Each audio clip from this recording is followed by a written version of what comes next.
Prodotti li fihom is-sustanza magħrufa bħala CC9 waslu lill-Assoċjazzjoni Medika Maltija l-MAM tesprimi tħassib tagħha wara li diversi persuni fl-aħħar ġimgħat kellhom jiddaħħlu għal kura urġenti l-isptar.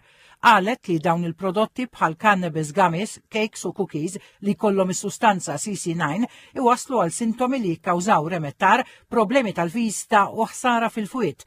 Il-MAM qalet li dawn il-prodotti li m'għandhomx jiġu konsmati xorta jinbiegħu. Ikkundannat il-beħ tagħhom u qalet li għalkemm il-kannabis tradizzjonali tiġa jpoġġi riskju fuq saħħet il-bniedem, dawn il-prodotti jġibu problemi ħafna akbar. Żiedet li dawn il-prodotti jitpoġġew fis-suq mingħajr ma jgħaddu mill-iskrutinju rigorus tal-Aġenzija Ewropea tal-Mediċini.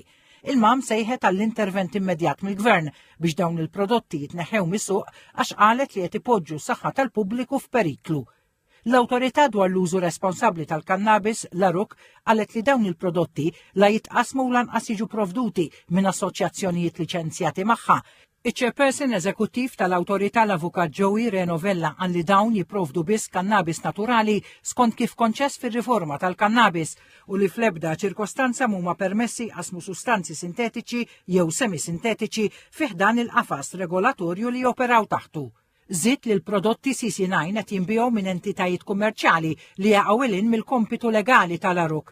L-ARUC qalet li emendi leġislattivi proposti minna bħalissa tiġu diskussi fil-Parlament. Dawn qalet l-ARUC għandhom lan jagħtu għal kompetenza legali li tissorvelja tirregola u tieħu azzjoni effettiva ta' infurzar dwar dawn il-ħwienet kummerċjali.